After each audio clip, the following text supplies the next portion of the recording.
Greetings to all of you. We are glad to have you back at the T&H Podcast. I am Hannah. And I'm Thomas. Our subject for today is quite significant, Thomas. You are absolutely right, Hannah. Today's discussion centers on our feelings and emotions. We want to help you express your internal state in English in a way that sounds both clear and authentic. This is because we experience various emotions daily, don't we? Whether we are joyful, exhausted, thrilled, or uninterested, there are so many states of being. On that note, Hannah, how are you doing today, at this very moment? That is an excellent question. I feel quite peaceful, tranquil, and slightly joyful. My morning was relaxed, filled with coffee and some music. It was lovely. That sounds fantastic.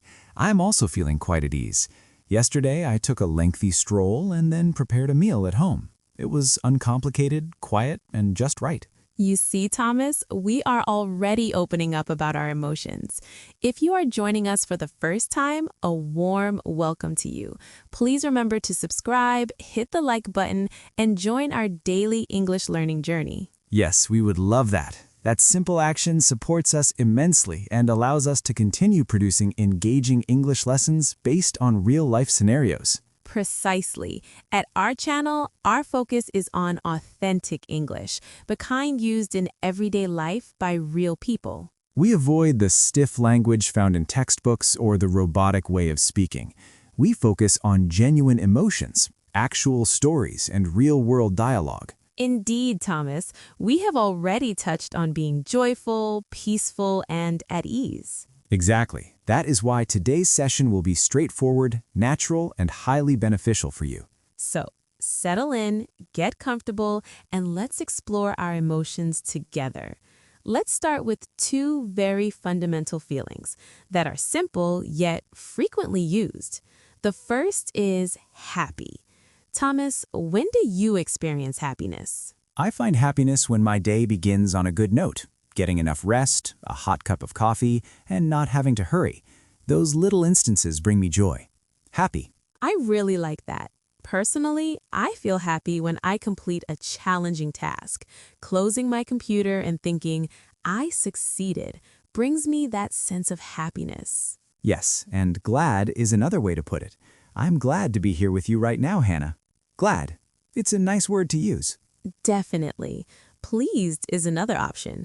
I'm pleased with our lesson today. It feels tranquil, easy to understand, and welcoming. True, but in daily conversation, happy is the word most people gravitate toward because it's simple and natural. Now, let's shift gears. What would you say is the opposite of happy? That would be sad. I feel sad when my arrangements are suddenly disrupted.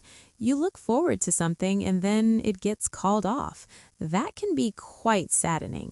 I can relate to that. I feel sad when I detect a somber tone in a friend's voice. Even if they don't say much, I can sense it. That is very true, Thomas. Emotions can be contagious. They certainly can, and it's perfectly fine to feel sad on occasion. Sadness is a standard emotion, not a negative one. Precisely. Experiencing sadness briefly is just part of the human experience. Today, we're focusing on how to express these feelings in English with clarity and sincerity. Now, let's move to some feelings that are a little stronger, a little more complex. Not happy feelings, but very real ones. Let's start with upset. Yes, upset is a word we hear a lot. Thomas, when was the last time you felt upset? I felt upset this morning, actually. I woke up late, spilled my coffee, and missed my bus. Nothing terrible, but altogether, I felt upset. Upset. Oh no, that kind of morning can really shake you. So, upset is not just sad, right? Exactly. Upset is like a mix, a little sad, a little angry, and a little stressed. Yes, that makes sense. I feel upset when someone misunderstands me and doesn't listen. I'm not angry yet, but I feel uncomfortable inside. Oh, Hannah, that feeling is so real. And if that feeling grows, it can turn into angry. Oof, angry. I don't enjoy that feeling at all. It's strong. Same here. I feel angry when something feels unfair, like when you try your best but things still go wrong. Yes, Thomas. And sometimes anger comes from small things too. For me, it's technology. When nothing works and time is running out, I get angry fast. Yes, and that brings us to another great word, frustrated. Frustrated is perfect for that feeling. You want to fix the problem, you try again and again, but nothing changes. Exactly. I feel frustrated when I read instructions and still don't understand. I read slowly, I read again, and still, huh? Oh, wow. I know that feeling so well, Thomas. You're not angry at a person, you're tired of the situation. That's frustrated. Yes, and then there's a smaller feeling, annoyed. Annoyed is like a little itch, right? Not big anger. Exactly. I feel annoyed when a phone keeps buzzing again, and again. Not angry, just annoyed. Yes, or when someone repeats the same sound over and over. Small thing, small feeling. And that's the key, everyone. These feelings are different in size and strength. Upset, angry, frustrated, annoyed, different words, different moments, but all very useful in real English conversations. After talking about those, let's move to another group of feelings. These ones live a little more in our mind and body. Yes, Hannah. These are the feelings that make your heart beat faster. Let's start with scared. Oh, wow. Scared is a strong one for me. I feel scared when I hear a strange noise at night. My room is quiet, the light is off, and suddenly, a sound. Scared. Yes, that moment when you stop breathing for a second. You can also say afraid, right? Right. Afraid is very similar to scared. I'm afraid of deep water. I can swim, but deep water still makes me afraid. For me, I'm afraid of speaking in front of a big group. My hands get cold, my voice changes a little. And that feeling connects to another word, nervous. Exactly. Nervous is not big fear. It's that shaky feeling before something important. Yes, I feel nervous before starting something new. Even when I know it will be okay, my stomach says, oh, wait. I love that. And nervous often comes with thinking too much. Yes, and that thinking can turn into worried. Worried is when your mind doesn't rest. You keep thinking again and again and again. Exactly, Thomas. I felt worried when I sent an important message and didn't get a reply. I kept checking my phone, worried. Oh, wow, I know that feeling. That's so stressful. So let's connect these feelings. Scared and afraid are about fear. Nervous is about the moment before action. And worried is when your mind stays busy. Beautifully said, Hannah. Different words, different situations, but all very real and very useful in everyday English. After all those heavy feelings, scared, nervous, worried, let's breathe a little and move back to something brighter. Let's talk about positive feelings again. Oh, yes, thank you, Hannah. Let's start with one of my favorites, excited. I knew you would say that, Thomas. So, Thomas, what makes you feel excited these days? I feel excited when I have something to look forward to, like planning a vacation or even a fun weekend. My heart feels light, my mind feels fast. Excited. Oh, wow, I love that feeling too. I felt excited this morning because we're recording together. I woke up early with energy. That's excited. Exactly. Excited is happy energy about the future. But sometimes that energy doesn't last forever, right? That brings us to another very real feeling, tired. Oh, Thomas, tired is part of daily life. I feel tired in the late afternoon. My body slows down, my voice gets softer. Yes, tired can be physical or mental or both. After a long meeting, I feel tired even if I don't move much. That's so true. And then there's a stronger word, exhausted. Exhausted is not just tired. It's tired, tired, tired. No energy left. Exactly. I feel exhausted after a very busy day. I don't want to talk, I don't want to think, I just want to rest. Oh, wow, yes. And notice the connection here. You can feel excited first, then tired, and finally exhausted. Yes, feelings move. They change just like our day. And learning these words helps you explain your real life clearly, honestly, and naturally in English. Thomas, we just talked about energy, excitement, and feeling exhausted too. Yeah, my energy goes up and down all the time. Same here. One moment I feel excited, and the next moment I'm so tired. Exactly. Feelings can change really fast. And now let's talk about some mixed emotions, feelings that change very quickly. Ooh, that sounds interesting. Let's start with surprised. Oh, surprise. I like that one already. So Hannah, when was the last time you felt surprised? I felt surprised yesterday, actually. A friend I hadn't heard from in years suddenly sent me a message. I looked at my phone and said, "Oh, wow, surprise." That's a good surprise, and that's important. Surprises can be good or bad. Exactly. A good one is a pleasant surprise. A bad one can make your heart jump, like a loud sound behind you. And if the surprise is very big, very strong, we can say shocked. Yes, shocked is powerful. Your brain stops for a second. Okay, now let's move to another feeling. Confused. Confused. Oh yeah, I know that feeling. It's when your thoughts feel messy, like everything is mixed up in your head. Messy thoughts? Oh, totally. I feel confused when I open a new app and I don't know where to click. I just stare at the screen and think, what do I do? Yes, I feel confused when someone explains something too fast. I hear the words, but my brain says, wait, what? And sometimes confusion can lead to another feeling, lonely. Yes, lonely is a quiet feeling. You can be surrounded by people and still feel lonely inside. That's true, Thomas. I sometimes feel lonely when everyone is busy and I just want to talk. Yeah, I get that. That's why connection is so important. And connection leads us to a warmer feeling, hopeful. Hopeful is beautiful. It means you believe something good is coming. Even if today is hard, your heart says tomorrow can be better. I love that, Hannah. I feel hopeful when I see progress, even small progress. And when progress happens, we often feel proud. Yes, proud is warm and strong. I feel proud when I finish something I almost gave up on. Me too. I feel proud of our listeners when they keep learning, even when English feels difficult. Now, let's talk about a feeling that makes us laugh later, embarrassed. Yes, embarrassed is uncomfortable, but very human.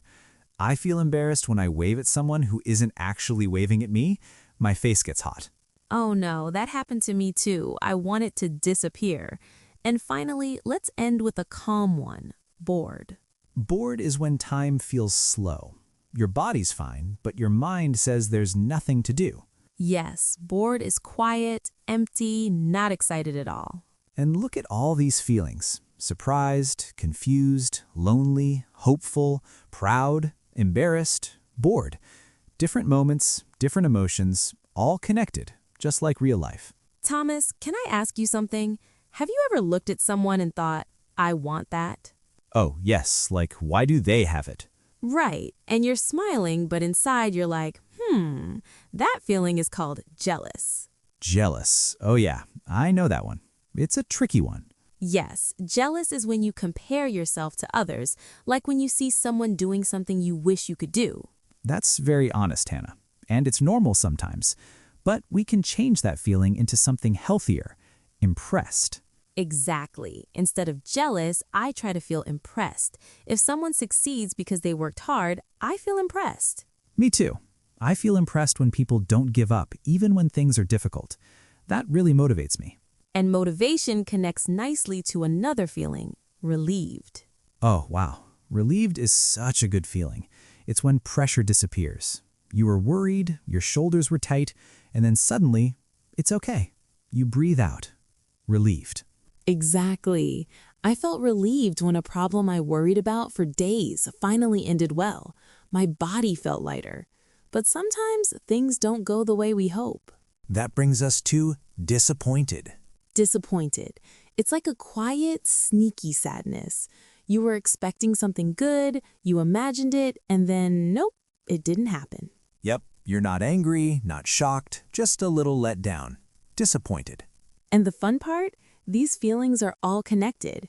Bored, jealous, impressed, relieved, disappointed. They can pop up one after another. Exactly, Hannah. Life is like a roller coaster of feelings. Okay, now let's dive into some deeper emotions. Let's start with guilty. Ooh, guilty is heavy. I feel guilty when I realize I hurt someone, even by accident. Like when I reply late to my mom and then I'm like, oh no, I should have answered sooner. Yep, that little sinking feeling. Guilty. I feel guilty when I say I'm too busy, but deep down I know I could make time. Exactly. Guilty is about your values, what you believe is right or wrong. And that connects to another strong feeling, ashamed. Ashamed is even heavier. It's when you feel bad and don't want others to see that mistake. Yes, guilty says I did something wrong. Ashamed says I don't want anyone to know. But let's gently move to something lighter, curious. Oh, I love curious. Curious is bright and open. It means your mind wants to explore. Yes, I feel curious when I hear a new idea and think, tell me more. I feel curious when I see how people live differently, different habits, different cultures, and curiosity often leads to appreciation. That's where grateful comes in. Grateful is such a warm feeling. It's when you stop and notice what you already have. I feel grateful for quiet mornings and kind messages. I feel grateful for people who support me even on difficult days. But sometimes, even with gratitude, our mind doesn't rest. That's when we feel anxious. Yes, anxious is like nervous but longer. It sticks with you. I feel anxious when I wait for something important and my thoughts keep racing. That's a perfect description, Hannah. And when anxiety mixes with pressure, we often feel overwhelmed. Oh yes, overwhelmed is when everything arrives at once. Messages, tasks, feelings, all together. You don't know where to start. Your brain freezes. Exactly. These words matter because they help us explain what's really happening inside us. Wow, Thomas. When you look back, we've talked about so many feelings together. It feels like we traveled through a whole world of emotions. Yes, it sounds like a lot. But the funny thing is, we use these words every single day. You don't need to be perfect. Even saying I feel good or I feel bad is already a great first step. Totally. From there, you slowly add more words. English grows step by step. In asking someone, how do you feel? That's not just English practice, that's kindness. So, after all this talking, let me ask you, Hannah, how do you feel right now? I feel calm, thoughtful, and a little playful, and honestly, a bit hungry too. Fair enough. I feel happy and grateful because we get to share this moment with everyone listening. That makes me smile. Okay, let's practice together. I'll give a situation and you tell me the feelings. Ready, Thomas? Ready, Hannah. Let's go. Situation 1. You wake up late, your phone battery is low, and you can't find your keys. I feel stressed, frustrated, and a little anxious. Definitely anxious. Situation 2. Someone you admire says, you did a great job. Oh, that's easy. I feel proud, happy, and very grateful. Situation 3. You finish a long, difficult week and finally sit down to relax. I feel relieved, relaxed, and honestly a bit exhausted too. Perfect. See? You're already using emotional English naturally. Thanks, Hannah. And to everyone listening, you can do this too. Exactly. Feelings change, life changes. But now you have the words to talk about it clearly. All right, let's do a quick recap for our friends. We started with the big 4 basics: happy, sad, angry, and scared. And inside those big feelings, there are lots of more specific words. You don't always have to just say happy. You can say excited for future joy or content for peaceful happiness. And proud when you do something great. For sad, we explored upset and disappointed. For angry, we learned frustrated and annoyed. Hannah, what about you? What is one emotion you feel often? I feel grateful often. I'm grateful for simple things like good food, my health, and especially that I get to sit here and talk with you, Thomas, and all of our friends watching. What about you? For me, it's hopeful. I feel hopeful because every day I see people trying to learn and improve. It makes me believe good things are always possible. That's beautiful. Thank you for sharing that, Thomas. And a big thank you to all of you for listening to us today on our channel. We hope you enjoyed it. Don't forget to subscribe to our channel so you don't miss our next episodes. Yes, and please share this episode with your friends and family who are also learning English. And we have a question for you. Please leave a comment below and tell us what's one emotion you feel often. Keep learning, keep feeling, and keep speaking. We'll see you next time on our channel. Take care, everyone. Bye for now.